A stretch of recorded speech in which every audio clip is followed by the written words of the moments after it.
ಸಭಾಪತಿ ಹೊರಟ್ಟಿಯವರ ರಾಜೀನಾಮೆಗೆ ಹೊಸ ವಿವಾದಕ್ಕೆ ಹೊಸ ಚರ್ಚೆಗೂ ಕೂಡ ಕಾರಣವಾಗ್ತಾ ಇದೆ. ಇವತ್ತು ಮುಖ್ಯಮಂತ್ರಿಗಳ ನಿವಾಸಕ್ಕೆ ಹೊರಟ್ಟಿಯವರು ನೇರವಾಗಿ ಹೋಗಿದ್ರು. ಸಾಕಷ್ಟು ಹೊತ್ತು ಮಾತುಕತೆ ಮಾಡಿದ್ರು. ಮಾತುಕತೆ ಆದಮೇಲೆ ಸ್ವಲ್ಪ ಸಿಟ್ಟಿನಿಂದಲೇ ಮುಖ್ಯಮಂತ್ರಿಗಳ ಮನೆಯಿಂದ ಹೊರಗಡೆ ಬಂದರು. ಇದಾದ ಬಳಿಕ ಅವರ ಕಚೇರಿಯಲ್ಲಿ ಅಂದರೆ ವಿಧಾನಸೌಧದ ಸಭಾಪತಿ ಕಚೇರಿಯಲ್ಲಿ ಮುಖ್ಯಮಂತ್ರಿ ಡಿ ಕೆ ಶಿವಕುಮಾರ್, ಕೆಪಿಸಿಸಿ ಅಧ್ಯಕ್ಷರಂತ ಹರಿಪ್ರಸಾದ್ ಎಲ್ಲರೂ ಕೂಡ ತೆರಳಿ ಸಭಾಪತಿಯವರ ಜೊತೆಗೆ ಸಾಕಷ್ಟು ಹೊತ್ತು ಸಭೆಯನ್ನು ಮಾಡಿದ್ರು. ಅದಾದ ಬಳಿಕ ಸಭಾಪತಿಗಳು ಅಲ್ಲೇ ರಾಜೀನಾಮೆಯನ್ನು ಕೊಟ್ಟೇ ಬಿಟ್ಟರು. ಕ್ಷಣ ಮಾತ್ರದಲ್ಲಿ ರಾಜೀನಾಮೆ ಅಂಗೀಕಾರ ಕೂಡ ಆಗೋಯಿತು. ಈ ಎಲ್ಲ ಘಟನೆಗಳಿಗೆ ಬಿಜೆಪಿ ಕೂಡ ಕೆಂಡಾಮಂಡಲವಾಗಿದೆ. ಇದು ಗುಂಡಾಗಿರಿ ಅಂತ ಹೇಳ್ತಾ ಇದ್ದಾರೆ. ಹಾಗಾದರೆ ತತ್ಕ್ಷಣಕ್ಕೆ ರಾಜೀನಾಮೆ ಅಂಗೀಕಾರ ಆಗಿದ್ದೇಗೆ? ಇದರ ಜೊತೆಗೆ ಬಿಜೆಪಿ ಮಾಡ್ತಾ ಇರುವಂಥ ಆರೋಪ ಏನು? ಜೊತೆಗೆ ಮುಂದಿನ ವಿಧಾನಸಭಾ ಅಧಿವೇಶನದಲ್ಲಿ ಇದೇ ವಿಚಾರ ಹೇಗೆ ಹೈಡ್ರಾಮಾ ಆಗ್ಬೋದು ನೋಡೋಣ ಬನ್ನಿ. ನೋಡಿ ಹೊರಗೆ ಹಾಕ್ತೀನಿ, ಹುಡುಗಾಟಿಕೆ ಮಾಡ್ತೀನಿ, ಕುತ್ಕೊಂಡು ಏನು ಹುಡುಗಾಟಿಕೆ ಮಾಡಾಕತ್ತೀರಿ? ಒಂದು ಸ್ವಲ್ಪ ಮಾನ ಮರ್ಯಾದೆ ಇರಬೇಕು ಸದನದಲ್ಲಿ.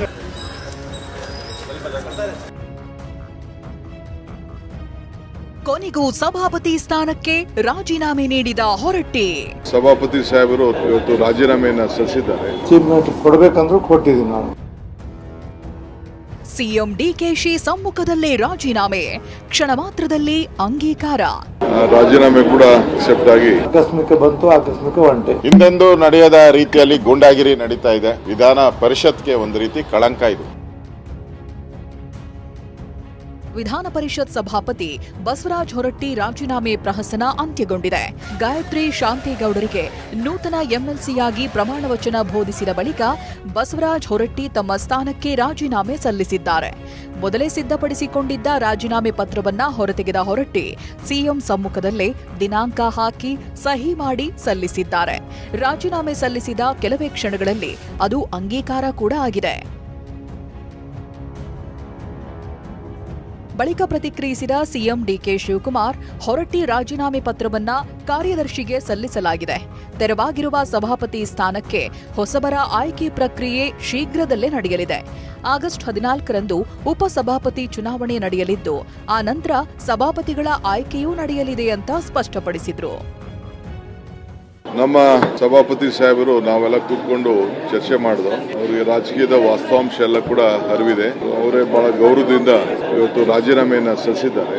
ರಾಜೀನಾಮೆ ಕೂಡ ಈಗಾಗಲೇ ಅವರು ಸಲ್ಲಿಸಿ ಅಕ್ಸೆಪ್ಟ್ ಆಗಿ ಸದ್ಯಕ್ಕೆ ಹೊಸೊಬ್ಬರನ್ನು ಆಯ್ಕೆ ಮಾಡೋರಿಗೂ ಕೂಡ ಹೊರಟ್ಟಿ ಸಾಹೇಬ್ರನ್ನೇ ಹೊಸ ಚೇರ್ಮನ್ ಆಯ್ಕೆ ಮಾಡೋರಿಗೂ ಅವ್ರನ್ನೇ ಮುಂದುವರಿಬೇಕು ಅಂತ ಹೇಳಿ ನಾನು ಅವ್ರಿಗೆ ರಿಕ್ವೆಸ್ಟ್ ಮಾಡಿದ್ದೀನಿ.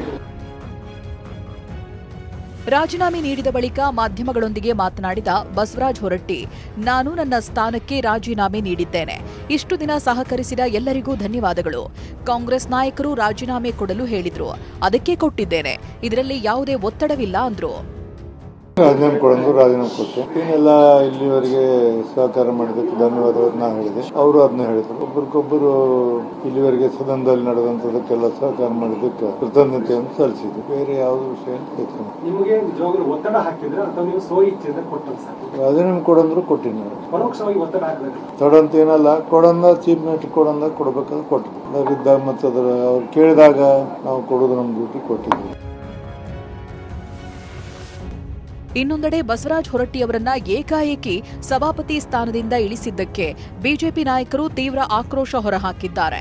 ವಿಧಾನಸೌಧದಲ್ಲಿ ಮಾತನಾಡಿದ ವಿಧಾನಸಭೆ ವಿಪಕ್ಷ ನಾಯಕ ಆರ್ ಅಶೋಕ್, ಗೂಂಡಾಗಿರಿ ಮಾಡಿ ತಮ್ಮ ತಂಡ ಕಟ್ಕೊಂಡು ಹೋಗಿ ಬಲವಂತವಾಗಿ ರಾಜೀನಾಮೆ ಕೊಡಿಸಿದ್ದಾರೆ ಅಂತ ವಾಗ್ದಾಳಿ ನಡೆಸಿದ್ದಾರೆ. ರಾಜ್ಯದಲ್ಲಿ ಹಿಂದೆಂದೂ ನಡೆಯದ ರೀತಿಯಲ್ಲಿ ಗೂಂಡಾಗಿರಿ ನಡೀತಾ ಇದೆ. ಸ್ವತಃ ಮುಖ್ಯಮಂತ್ರಿಗಳೇ ಎಲ್ಲರನ್ನೂ ಕರ್ಕೊಂಡೋಗಿ ಸಭಾಪತಿಗಳ ಚೇಂಬರ್ಗೆ ಹೋಗಿ ಬಲವಂತವಾಗಿ ಸುಮಾರು 1 ಗಂಟೆಗಳ ಕಾಲ ಅಲ್ಲಿ ಬಲವಂತ ಮಾಡಿ ರಾಜೀನಾಮೆ ಪಡೆದಿರುವಂತದ್ದು ಕರ್ನಾಟಕದ ವಿಧಾನ ಪರಿಷತ್ಗೆ ಒಂದು ರೀತಿ ಕಳಂಕ ಇದೆ. ಸಭಾಪತಿ ರಾಜೀನಾಮೆ ವಿಚಾರವಾಗಿ ಸಂಸದ ಹಾಗೂ ಮಾಜಿ ಸಿಎಂ ಬಸವರಾಜ ಬೊಮ್ಮಾಯಿ ಕೂಡ ಮಾಧ್ಯಮ ಪ್ರಕಟಣೆ ಹೊರಡಿಸಿದ್ದಾರೆ. ಹೊರಟ್ಟಿಯವರಿಂದ ರಾಜೀನಾಮೆ ಪಡೆದ ಸರ್ಕಾರದ ನಡೆ ಪರಿಷತ್ ಇತಿಹಾಸದಲ್ಲೇ ಕಪ್ಪು ಚುಕ್ಕಿಯಾಗಿದೆ ಅಂತ ಆಕ್ರೋಶ ಹೊರಹಾಕಿದ್ದಾರೆ. ಬಸವರಾಜ ಹೊರಟ್ಟಿಯವರ ನಿರ್ಗಮನದೊಂದಿಗೆ ಈಗ ಮೇಲ್ಮನೆಯ ನೂತನ ಸಭಾಪತಿಯಾಗಿ ಸಲೀಂ ಅಹಮದ್ ಆಯ್ಕೆಯಾಗುವುದು ಬಹುತೇಕ ಪಕ್ಕಾ ಆಗಿದೆ. ಆಗಸ್ಟ್ 14ರ ಚುನಾವಣೆಯ ನಂತರ ಈ ಬಗ್ಗೆ ಸ್ಪಷ್ಟ ಚಿತ್ರಣ ಸಿಗಲಿದೆ. ಹರೀಶ್, ಟಿವಿ9 ಬೆಂಗಳೂರು.